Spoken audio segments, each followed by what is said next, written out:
All right, good evening, everybody, right here live on 5 Plus. I hope to answer a lot of your questions this evening. We've gone over a lot of the latest forecast data on air, but if you still have questions, I'd love to answer them. You can text those to us, 479-785-5000. One more time, if you want to grab those phones, I'll give you just a second. Alexander is going to be helping me out with some of these questions we've been receiving all day long, and I hope to go into the nitty gritty. What I also would hope to do is lift the hood up a little bit. Here on 5 Plus, we're able to spend a little bit more time together so I can show you some of the nitty gritty. I want to go into some of the model data that we've been pouring over today, which is not something we often are comfortable with on air because it requires some context. It requires a little bit of explanation, and we can do that here tonight. Again, that number, if you just got your cell phone out, that's 479-785-5000. Winter storm warning in effect from northwest Arkansas. Could it get extended into the River Valley? I think it's very possible. I wouldn't be surprised at all if it's not upgraded to that warning at some point this evening or going into tomorrow. Now, I will tell you there is a certain criteria that has to be met or the potential to meet a certain criteria before the Weather Service will go ahead and pull that trigger. Tulsa is responsible for everything Franklin County and towards the west, but the Little Rock Weather Service responsible for Johnson County. They've gone ahead and placed Johnson under that warning. They're also responsible for Logan and Scott counties. If anything, I would suspect Scott and perhaps LaFleur maybe not included in that warning. Here are the totals that we're expecting: 8 to 10 inches in North Arkansas. We get close to that Missouri border, so we're talking most of Benton County, certainly the further north you go, most of northern Carroll County. Very well could see 8 to 10 inches. That's going to be on average. Now, very well possible we see a heavier snow band set up that could result in even more than 10 inches. I don't think that's going to be common necessarily. 4 to 8 from Washington through Madison.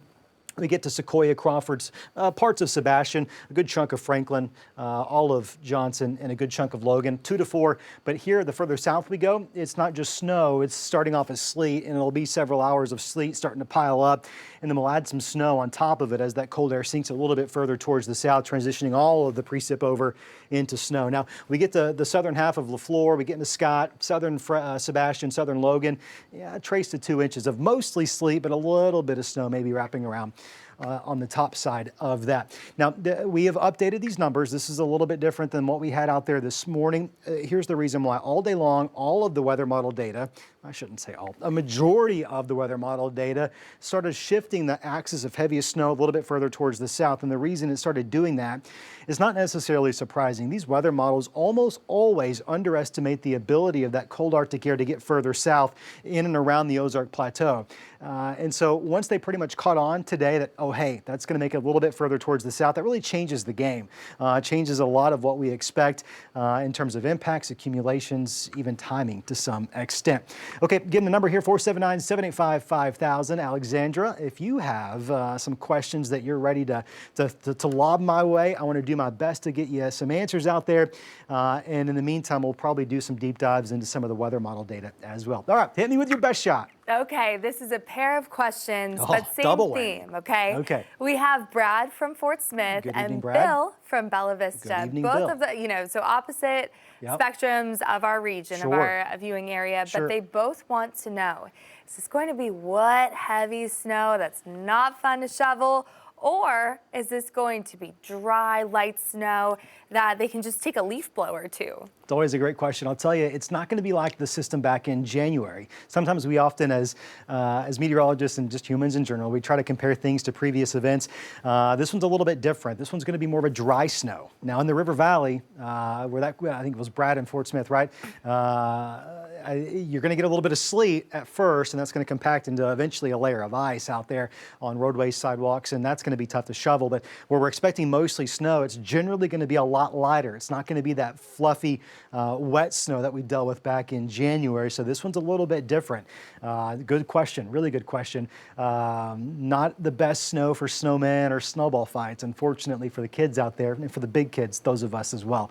It's not going to be the best for that. All has to do with how much moisture is in the air. We're looking at right now closer to a 15-to-1 ratio, which means for every inch of water you get, you're expecting about a 15 inches of snow. That's what it translates to. I don't think we're going to be getting that high, right? At least here. You go north of the Missouri-Arkansas state line, you very well could get close to it. Places like Joplin, the further north you go, better access of moisture there for us. Next question, what do we got? That was a fun one. All right, Scott, we have a few people chiming in saying they want to know what's going on in Scott County tomorrow? What's going to be going on in Scott County tomorrow? Yeah, so we find ourselves back in this this area where the cold air is going to take a little bit longer to get to you folks in Scott County. And we'll work our way down into the Washitas here. Trace to 2 inches, I think, is going to be pretty common. It's going to be mostly sleet. At first, though, it's going to happen as rain. In fact, I'll even cue Futurecast up and show you that. What we're going to find in Scott County, southern LaFleur, places like Heavener and Worcester. Good evening to everybody in Worcester and Podo and Heavener there in southern LaFleur County. This is 7:30 tomorrow morning. Okay, and we look closely at these temperatures. Waldron at 31, you got some rain moving in. That's where we start to see that thin glaze of some freezing rain. Podo at 34, so we're kind of really close to that line. Once things start to cool down, we very well could see that thin glaze of ice. It's interestingly so, accumulation, this is some silly science here. When things accumulate, it's falling from the clouds and accumulate on the ground. But when this rain falls and it starts to freeze, it's actually called accretion. It's not accumulation, it's accretion. Anyway, some technical jargon there. We'll start to accrete some of that ice on elevated surfaces. Waldron at 30. Love you folks in Scott County. Good evening, everybody there. Next question. All right, someone asked, I live between Muldrow and Gans.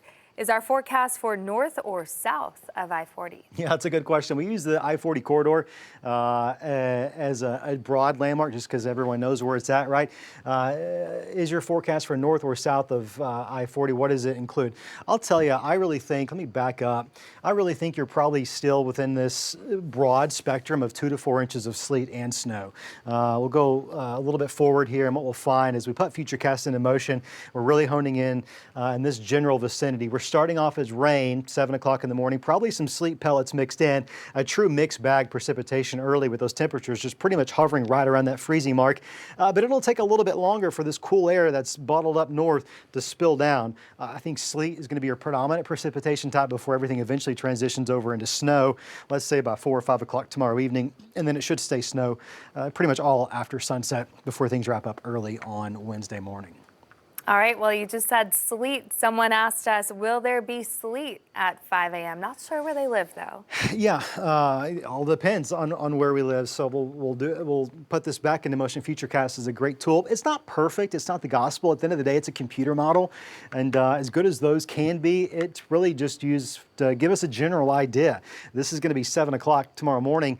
I think sleet starting to cross that Oklahoma-Arkansas state line. A little bit of snow in Benton County. Sleet's probably going to be the most common precip type from, let's say, the Bobby Hopper Tunnel south initially, before things eventually transition over. But it's going to take some time. It's not going to happen quickly. In fact, we'll be dealing with sleet across a broad spectrum of the River Valley into the early afternoon hours. I wouldn't expect that transition to happen until at the earliest 2 o'clock, probably closer to 4 o'clock in the River Valley. Once we get to that, there it is again, that I-40 corridor. Okay, this is a very location-specific question. Ready? Love it. What is the snow amount prediction for East Springdale? I am slightly south of East 412. Hard to get an idea on the map. Big amount range difference, it seems. We always seem to get more of everything on the east side of Springdale. Yeah, that's a good question. So East 412, so here's Springdale. So 412 running pretty much right where my finger is right here. I've got you technically in that 4 to 8 inch range, but you're going to notice a pretty sharp increase the further north you go. So look, these ranges exist for a reason, right? So we can't exactly predict the exact neighborhoods those heavier snow bands are going to be moving in through. But I'll tell you, the further north up 49 you go, if I'd had to guess, and we're on 5+ here, we're not on television. If I had to guess, I'd say Springdale probably ends up closer to this 8 inch range. I'll tell you, so we updated this map. Honestly, I've lost track of time. I don't know when we updated it. About 3, 4 o'clock this afternoon. We're getting new data in every single hour, and we're pouring over it between commercial breaks, between shows, between hits here on 5+. And I'll tell you, I think I may have to update this one more time. I think I might be a little too conservative. As things continue to shift further south, these numbers may very well increase a little bit. The highest axis may shift a little bit further towards the south as that cold air continues to come in. So right now, I'll tell you, Springdale probably closer to that 8 inch mark. Let me actually do this, Alexander, if you don't mind. I'd like to pull up some of the newest data, and let's just go over this in real time. Haven't had a chance to look at this in a second, but what we'll do, maybe this gives us a pretty decent idea of some of the things that are evolving. Let's look at places like Springdale. elsewhere, get an idea. This first model is going to be the high resolution rapid refresh model. This is one that's coming in every hour. But to be clear, I'm not calling for any of these numbers you're about to see on your screen. This is just a model that we use to give us a decent idea of what could happen. These are computer models. They're not perfect, although I will tell you this one is starting to line up with a lot of what we're seeing. It puts Fayetteville and Huntsville in a corridor of about 8 inches. That falls within our range, maybe technically just barely outside of it. That's one of the reasons why I wonder if we might not need to increase things. But you can see that band, far northern Benton County. You get close to that Missouri state line, you're looking at some serious accumulation. Now, in the River Valley, you know, you look at these numbers and are they what you had back in January? No. But here's the thing, I wouldn't necessarily just think this is going to be a low impact event because it's only going to be an inch in Boonville or only an inch in Fort Smith. Because the temperatures are going to drop so low, roads are going to get slicker than snot, and they're going to stay that way for at least a day or two. Road crews do an incredible job, and we're thankful for them, and they're really efficient at what they do, but Mother Nature is going to make their job a lot harder this time. So that was one model. I'm going to do something else. The European model. It's one of the two major global models. This one doesn't update every hour, but this one has had the best handle on this system for the last several days. As it's getting closer and closer, it's apparent that this one was exhibiting some true skill here and puts those higher totals, similar placement. Details are a little bit different. This one wants to bring close to 8.5 in Bentonville, so you can certainly see a difference. That's why we have to use a lot of our own experience and our own education and training to figure out which models are doing well, which are doing worse. But you bring a good 6.5 to 7 through Fayetteville and Huntsville there. So you get back to that question in Springdale. I think you probably trend closer to 8, but it's really going to come down to where that heaviest snow band sets up. And at this point, I'll tell you, I think it's going to be north of Fayetteville. But boy, if things keep shifting south, as these models have been indicating today, that certainly could be a little bit different story. And I know you're following, excuse me, several different models, but looks like Bentonville is going to get buried no matter what with this. Well, let's talk about power outages for a second. We have some questions coming out of Benton County and Sebastian County. People there want to know, and really everywhere, of course, what is the likelihood that the power could go out tomorrow for people in Northwest Arkansas and the River Valley? Look, it's low. Right?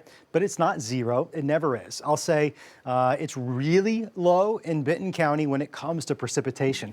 Boy, I was working one event. We were looking at winter weather, and when it came to icing and the potential for power outages, the odds were low. We weren't going to have a lot of ice. But interestingly enough, there was a slick spot on the roadway. A car has an accident, hits a power line. You have power outages, right? So it really kind of comes down to what's the genesis of these power outages. There's a lot of crazy things that can happen out there. When it comes to the ice potential, I would definitely say the potential is low in Northwest Arkansas because we're looking at mostly snow. Not only are we looking at mostly snow, as we talked about earlier, it's going to be really dry snow. You get into the River Valley where that potential of a little bit of ice is there. Let's do the same thing we just did. Let's look at some raw weather model data and get an idea of what the latest guidance suggests. This is going to be the European. Again, it's not the gospel, but it's done a pretty good job. And it's going to say we're looking at primarily south of Interstate 40. We get back into Scott County. We had some viewers there this evening texting those questions in. We're at about 0.2 of an inch from Boonville through Waldron, getting close to Poteau of ice. Is that anything to shake your head at? No, not necessarily. Those are some numbers that are going to cause some road issues without question.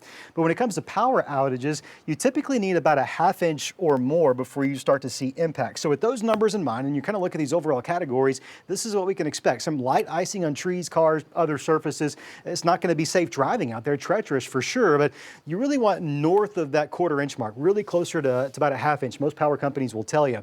That's when you start to have widespread power outages. If it happens, it's definitely south of I-40. I would say better confidence from the southern half of LaFleur into Scott, maybe even southern Sebastian. But even then, I don't necessarily think there's a significant cause for alarm with this. We get really nervous about power outages, and I get it. Back in '09, a lot of us were without power for a couple of weeks, $80 million worth of damage. Is this that? This is not that. Let me be very clear. This is not that. This is going to be some light icing that may be an isolated power outage or two, but overall, I don't think many of us are going to lose power. Great question, though. Yeah, that's some good news there. You were just mentioning the roads. One of our viewers would like us to mention that if you have to be out there, anyone who has to be out on the roads tomorrow, to remind everyone to just move over for all the stalled vehicles, especially the vehicles with hazard lights. And of course, we got to give those snowplows a lot of room to work as well. They have a tough job. It's not a safe job, but they're going to be out there doing it. They're really good at it. And so you're exactly right. It's a great reminder. Saw another reminder that was texted in. Check the engines. Make sure there wasn't a cat or a pet. Try to find some warm place to stay before you get in there. And if you got to be out and about, hopefully everyone can just be home. But if you got to be out and about, I know some folks have to go to work. Hey, I get it. I'm one of them. But just be mindful of those things for sure. Me too. I'm going to take it very slowly tomorrow. All right, someone asked, Scott, do you think Crawford County gets added to the winter storm warning? That's a good question. Does Crawford County get added to the winter storm warning? Interestingly enough, I think that is a very nuanced answer to that question. You get some big elevation differences. You get from the river bottoms there, but you start going up towards Mountainburg. You get a little bit of elevation in there. You're probably going to be looking at a little bit different setup, a little bit different outcome as compared to maybe in places like Alma and Van Buren. So do I think so? These are those moments I remind myself I predict the weather. I don't predict what the Weather Service is going to do. Weather Service Mets, meteorologists, incredible folks. They're doing a good job. They're looking at the data just as much as we are. I think there's a decent chance for sure. I've been looking. I've got the map actually on one of my other computers over here. I keep looking to make sure they're not drawing it a little bit further south. What they're looking for, I'll just give you how the sausage is made. They're reviewing this data and they're saying, do we have confidence that we're going to meet these thresholds that we're required to meet? And as things have evolved today and things have pushed further south, they've been making some tweaks and some adjustments. If you remember this morning, the River Valley was not under that advisory. And inevitably, with the new data coming in, they said, you know what, we got enough confidence. Let's add the River Valley to the advisory. Let's upgrade Northwest to that warning. Those things can and certainly will be evaluated almost every minute out of the Tulsa and Little Rock Weather Service offices. Well, you've shown us a few predictive models, and so someone asked, could you see those snow totals being upgraded? Yes. Yeah, let's just do this in real time. I have no problem showing you how the sausage is made. No reason to keep this secret. Let's just look through things. I showed you the HRRR, I showed you the Euro. I'll show you, let's see, what do we want to do here? I'll show you the GFS ensemble. This is one of the American models. This is running through, well, through Thursday, but it's fine. I'll tell you, it's starting to shake up a little bit higher. This is one of the models that's done the poorest job thus far. So we look at the performance of these over the last several days, and based off of how they're doing, how they're handling the weather, and were they right, were they wrong, how bad were they wrong, or did they nail it? We ask ourselves those questions, and we get those answers to dictate to ourselves how much stock we're going to put into some of these models. I showed you the European earlier. It was doing really well. This one, the GFS, not so well. So we take some of this with a little bit of grain of salt, but I'll tell you, it's really caught on board today with that southerly push of cold air. So could these numbers be upgraded? Absolutely. This model would indicate that I'm a little bit low between Fayetteville and Huntsville. One of the things that a lot of folks will know him, one of the things that Garrett Lewis taught me as a young kid that has stuck with me for many, many, many, many years. You live by the models, die by the models. These things, they're computer guidance, they're good tools, but they're not the gospel. They have their flaws. So while I'm showing you 9.7, 10.45, those are, look, I don't think a lot of this is realistic, okay? Especially given its past performance. I show it to you only because we're here on 5+. I don't want anyone looking at this thinking, oh, Scott's calling for 12 inches in Bentonville. If anyone gets 12, it probably is going to be Bentonville and North. But key takeaway is, if we adjusted our forecast every time the model changed, I wouldn't stop adjusting the forecast. We got to use these as tools, but we rely on our own knowledge of the local area, of how winter weather works, and their skills, their strengths, their weaknesses, their flaws, and that's when we make our forecast. So I showed you that. It's one of the ranges of possibility, but I think things have been shifting all day long, and that's a long answer. Let me get back to the point. Let me get back to the question. Are these totals going to increase? Things have been trending up all day long. What I'm going to be asking myself over the next hour, over the next 2 hours, after I get some more coffee, of course, is does that trend continue?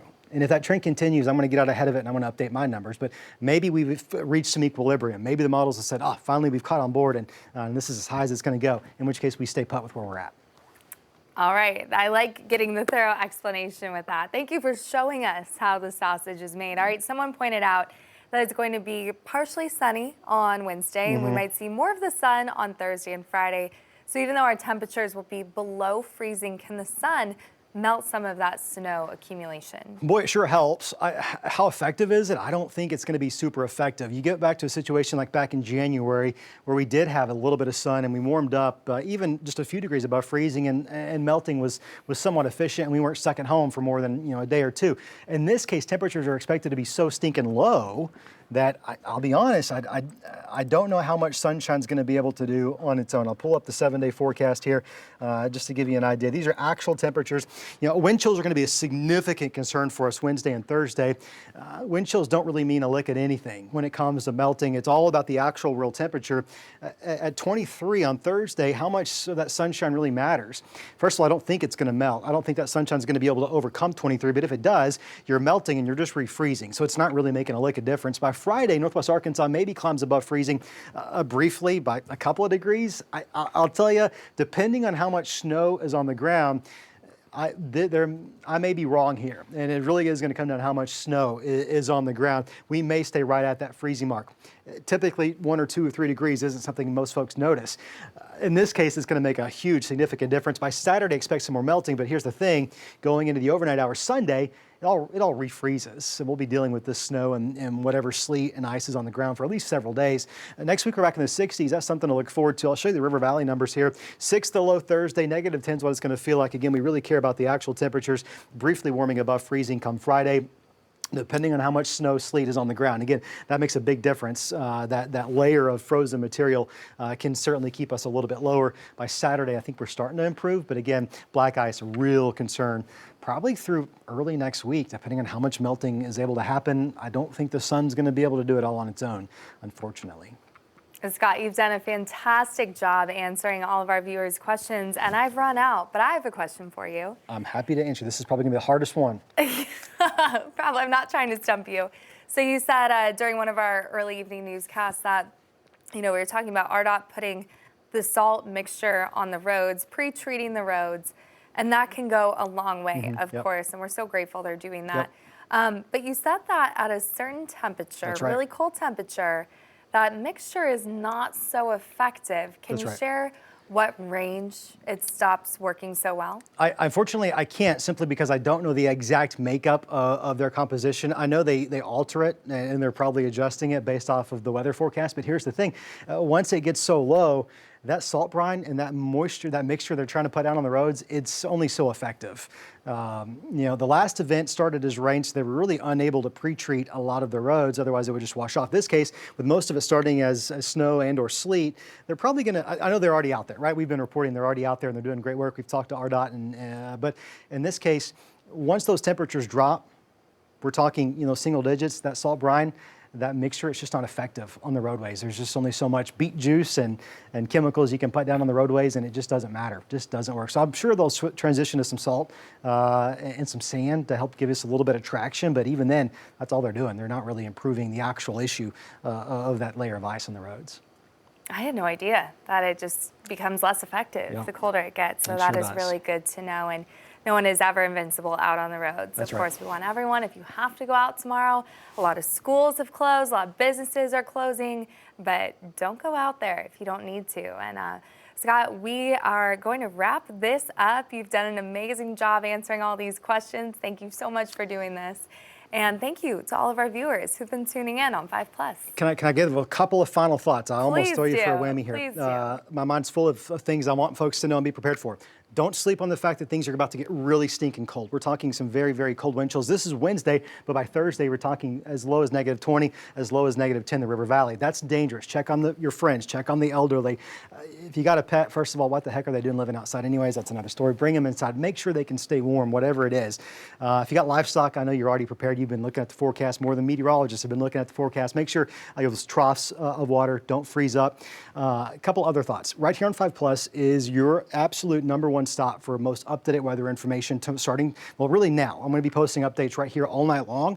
But starting tomorrow, I'm going to have us on this stream live. Myself, Stephen Elmore, Joshua Weisel. We're going to be providing around-the-clock updates as those first flurries and sleet pellets begin to fly. Road conditions, tracking that all day long. We've got the Storm Chaser gassed up and ready to be out there all day long as well. So happy to see you here. This is your one-stop shop until this event wraps up and we're in the 60s next week. This is where you can find all the most up-to-date information.